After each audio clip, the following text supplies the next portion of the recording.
Serenity कहानी शुरू होती है और हम जोनस को देखते हैं। जोनस के पास एक बोट होती है और उसे मछली पकड़ने का बहुत शौक होता है। जोनस प्लाईमाउथ नाम के एक द्वीप पर रहता है। पैसे कमाने के लिए वो अक्सर कुछ टूरिस्ट को मछली पकड़ने के लिए लेकर जाता। जोनस उनके लिए रॉड सेट करता और टूरिस्ट खुद मछली पकड़ते, जिससे उन्हें बहुत खुशी होती थी। इसके बदले में जोनस को कुछ पैसे मिलते थे। आज भी जोनस और उसका साथी दो टूरिस्ट के साथ है जिन्होंने मछली पकड़ने के लिए पैसे दिए थे। लेकिन आज कुछ अलग होता है। जब मछली पास आती है तो जोनस अपने क्लाइंट को रॉड देने से मना कर देता है, क्योंकि जोनस काफी समय से खास मछली को पकड़ने में लगा था और आज शायद वो मछली उसके हाथ आ जाती अगर वो रॉड न देता, जिससे वो टूरिस्ट गुस्सा हो जाते हैं। लेकिन जोनस उन्हें चाकू दिखाकर शांत कर देता है। लेकिन इसके बावजूद वो टूना मछली उसके हाथ नहीं आती। अब उन्हें इन टूरिस्ट को पैसे भी वापस देने थे। लेकिन जोनस के लिए ये कोई बड़ी बात नहीं थी। लेकिन ड्यूक बहुत निराश था, क्योंकि उसे अपनी ग्रैंड डॉटर की यूनिवर्सिटी की फीस भरनी थी। जोनस उससे वादा करता है कि वो उसे पैसे दे देगा।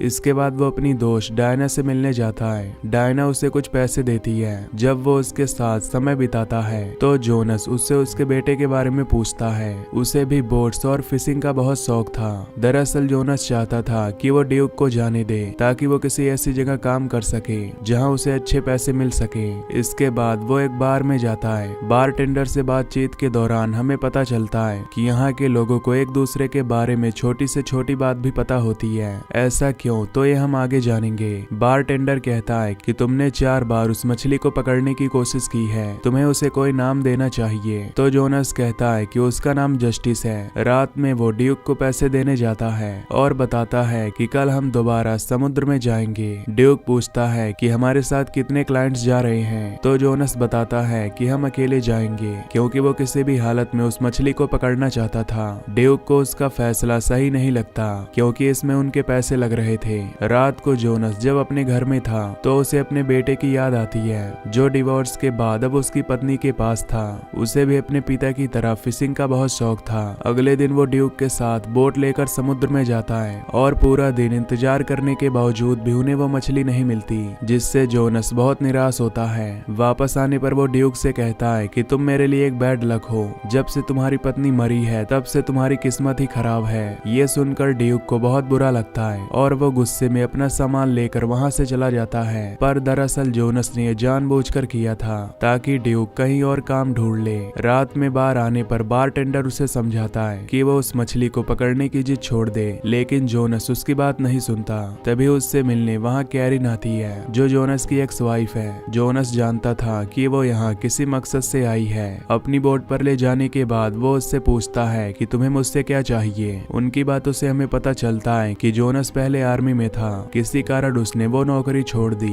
कैरिन कहती है कि तुम ठीक थे और मैं गलत। दरअसल जोनस से डिवोर्स लेने के बाद कैरिन ने फ्रैंक से शादी कर ली थी। फ्रैंक एक अमीर इंसान था, लेकिन अच्छा इंसान नहीं था। वो कैरिन को मारता और हमेशा उस पर नजर रखता। जोनस उससे अपने बेटे पैट्रिक के बारे में पूछता है तो कैरिन रोने लगती है। वो कहती है कि पैट्रिक हमेशा सहमा हुआ अपने कमरे में रहता है, उसे यह सब सुनना ना पड़े, इसीलिए वो पूरा दिन कंप्यूटर पर गेम्स खेलता है। उसके टीचर्स का कहना है कि वो बहुत होशियार है, लेकिन अब वो बहुत चुप चुप रहता है। जोनस कहता है कि तुम उससे डिवोर्स ले लो। तो कैरिन कहती है कि मैं ऐसा नहीं कर सकती, वो मुझे मार देगा और इसीलिए वो यहाँ आई थी। दरअसल वो चाहती थी कि वो और जोनस मिलकर फ्रैंक को मार दें। वो उसे मछली पकड़ने के बहाने बोट पर लाएगी और इस काम के लिए वो उसे $10 मिलियन देने के लिए भी तैयार थी। लेकिन जोनस इस पर मना कर देता है, क्योंकि वो किसी को मारना नहीं चाहता था। कैरिन के जाने के बाद एक सूट पहने आदमी जोनस को ढूंढते हुए आता है। दरअसल वो कई दिनों से जोनस पर नजर रख रहा था, लेकिन वो जोनस से मिल नहीं पाता।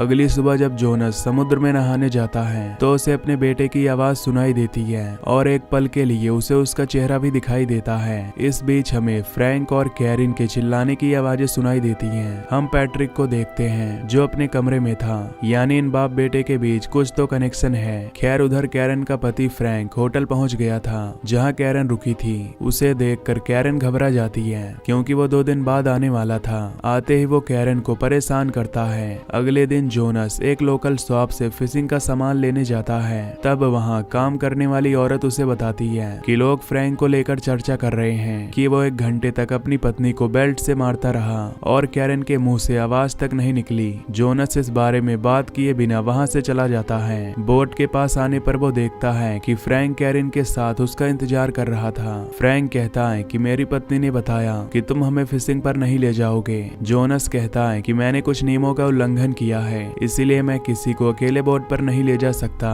फ्रैंक कहता है कि इस छोटे से आइलैंड पर कानून पैसों के आगे हार जाता है, तो तुम इस बात की फिक्र मत करो। लेकिन जोनस फिर भी इसके लिए नहीं मानता। तब फ्रैंक कहता है कि हर आदमी की कोई कीमत होती है, मैं कल यहाँ आऊंगा और तुम मुझे फिशिंग पर ले जाओगे। इसके बाद वो वहाँ से जाने लगता है। इस बीच वही अनजान आदमी जोनस को ढूंढते हुए उसके पास आता है, लेकिन इस बार भी जोनस उसकी बातें सुने बिना वहाँ से निकल जाता है। वो आदमी अपनी घड़ी देखकर कहता है कि मैं 20 सेकंड लेट हो गया। बाद में जोनस एक मछली बेचने जाता है, जहाँ कार्लोस उसे बताता है कि तुम्हें कोई ढूंढ रहा था, लेकिन जोनस को इसमें कोई दिलचस्पी नहीं होती। फिर वो डायना के बिल्ली को देने जाता है जो गुम हो गई थी। डायना कहती है कि मैंने सुना कि कैरन ने तुमसे मदद मांगी थी, तुम एक अच्छे इंसान हो, मुझे लगता है कि तुम्हें उसकी मदद करनी चाहिए। वहाँ से निकलने के बाद ड्यूक उससे मिलने आता है। वो कहता है कि फ्रैंक तुम्हें सिर्फ एक टूर के लिए $10,000 देने वाला है, मुझे अपनी ग्रैंड डॉटर की फीस भरनी है, तुम्हें उसकी ऑफर मान लेनी चाहिए। पर जोनस मना करता है तो ड्यूक कहता है कि मैं जानता हूँ तुम ये सब क्यों कर रहे थे,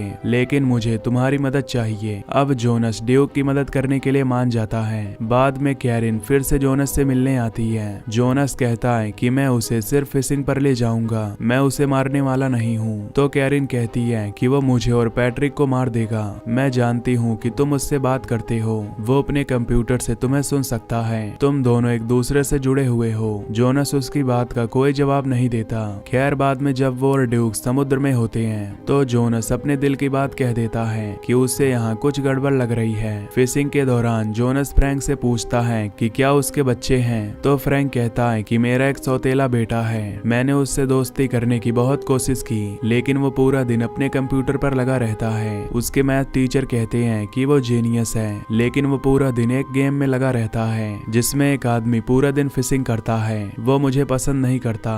जोनस पूछता है कि वो तुमसे इतनी नफरत क्यों करता है, तो फ्रैंक कहता है कि मैं नहीं जानता, लेकिन एक दिन मैं उसे ही मार दूंगा। ये सुनकर जोनस को गुस्सा आ जाता है, लेकिन इससे पहले कि वो कुछ करता, उनके हुक में एक बहुत बड़ी शार्क फंस जाती है और वो लोग उसे पकड़ने में लग जाते हैं। खैर वापस आने के बाद जोनस कहता है कि कल हम दोबारा से जाएंगे। कैरिन को मौका मिल जाता है बात करने का, इसलिए वो जोनस को फिर से ऑफर करती है कि वो फ्रैंक को मार दे। कैरिन कहती है कि पैट्रिक भी यही चाहता है। ये सुनकर जोनस सोच में पड़ जाता है। ड्यूक ने भी उनकी बातें सुन ली थी। वो जोनस से पूछता है क्या तुम लोगों को जानते हो, तो जोनस कहता है कि वो मेरी एक्स वाइफ है। आर्मी में नौकरी के दौरान मैं एक जंग पर गया था, वहाँ से लौटने के बाद मुझे पता चला कि वो फ्रैंक के पास जा चुकी है। ड्यूक उसे सलाह देता है कि हालात चाहे जैसे भी हो, उसे किसी को मारना नहीं चाहिए। रात को जोनस कैरिन से मिलता है और अब वो इस बात के लिए राजी हो जाता है कि वो फ्रैंक को मारेगा, उसे बस पैसे चाहिए, वो ये सब प्यार के लिए नहीं कर रहा। जब जोनस घर आता है तो वही अनजान आदमी उससे मिलने आता है जिसे हमने फिल्म में कई बार देखा है।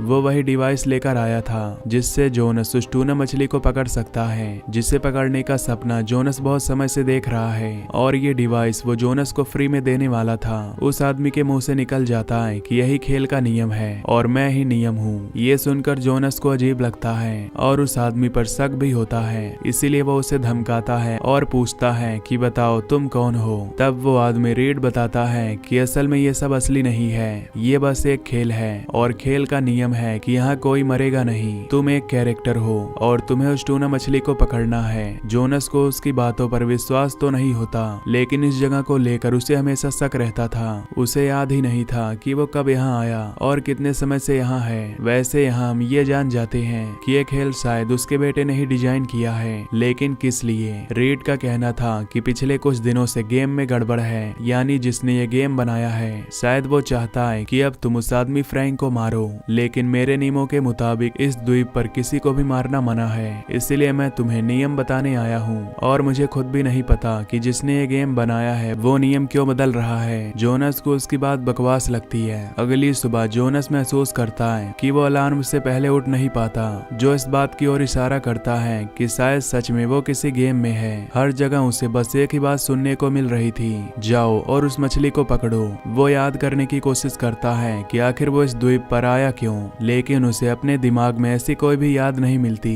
वो अपनी गाड़ी में बैठकर काफी आगे निकल जाता है और अब उसे महसूस होने लगता है कि ये सब सच नहीं है। वो खुद से बातें कर रहा था, तभी उससे मिलने डायना का बेटा सैमसन आता है। वो कहता है कि आपको किसी की जरूरत थी, क्या मैं आपके साथ काम कर सकता हूँ। इस पर जोनस हंसने लगता है और कहता है कि जब मैंने तुम्हें इस गेम से मांगा था तब तुम मुझे नहीं मिले और अब ये गेम मुझे सब कुछ दे रहा है। जोनस वहाँ से चला जाता है। अपना शक दूर करने के लिए वो स्टोर के मालिक से कुछ सवाल पूछने लगता है, लेकिन वो हमेशा बात को बदल देता है। फिर जोनस फोन करके ये पता करने की कोशिश करता है कि रीड असली है या नहीं। उसे जवाब मिलता है कि रीड असली है। सबसे तंग आकर जोनस बार में जाता है ताकि वो ड्रिंक कर सके, लेकिन बारटेंडर भी उसे वही बात कहता है कि क्या आज तुम फिशिंग करने नहीं जा रहे, तुम्हें काम पर जाना चाहिए, टूरिस्ट को मत लेकर जाना।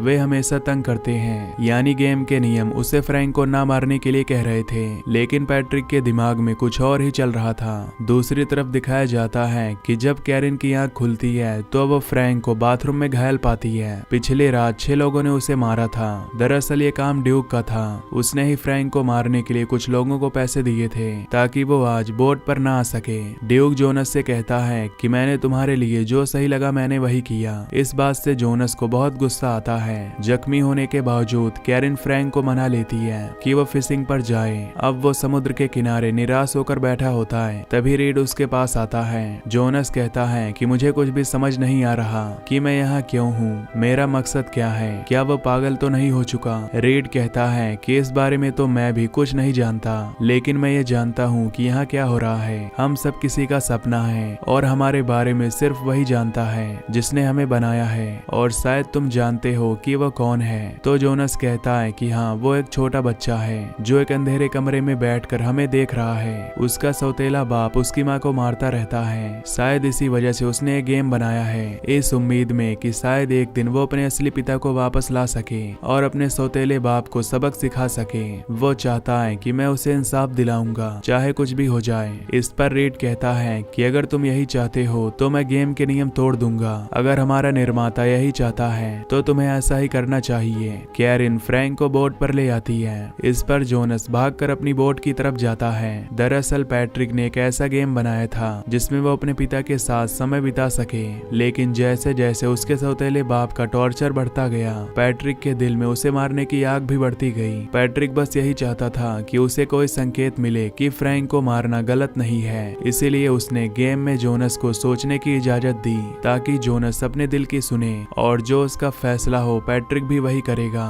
यही वजह थी कि गेम उसे बार बार याद दिला रहा था कि उसे बस मछली को पकड़ना है, लेकिन जोनस की सोच बदलने लगी थी। खैर जोनस बोट के पास पहुंचता है जहां फ्रैंक और कैरिन पहले से ही मौजूद थे। जोनस फ्रैंक को समुद्र में ले जाता है। फ्रैंक की हालत पहले से ही बहुत खराब थी और कैरिन ने उसे नशे में भी रखा था। तभी उन्हें पता चलता है कि बोट पर सैमसन भी है जो उनके प्लान को बिगाड़ सकता था, लेकिन अंत में जब जोनस रॉड फ्रैंक के हाथ में थमा देता है तो शार्क उसे समुद्र में खींच लेती है और उसका अंत हो जाता है। असल दुनिया में पैट्रिक यानी जोनस का बेटा अपने सौतेले पिता फ्रैंक को सच में मार देता है और हम समझ पाते हैं कि जोनस की असली लड़ाई तो मौत के साथ ही खत्म हो चुकी थी। गेम में जो है वो तो बस पैट्रिक के ख्याल हैं। खैर इस कत्ल के बाद पैट्रिक को मानसिक अस्पताल में रखा जाता है। गेम में हम देखते हैं कि कैरिन जोनस को अलविदा कहती है, लेकिन जोनस में उसने पैट्रिक को अपनाने की शर्त रखी थी। जोनस जानता था कि वो बस एक गेम है।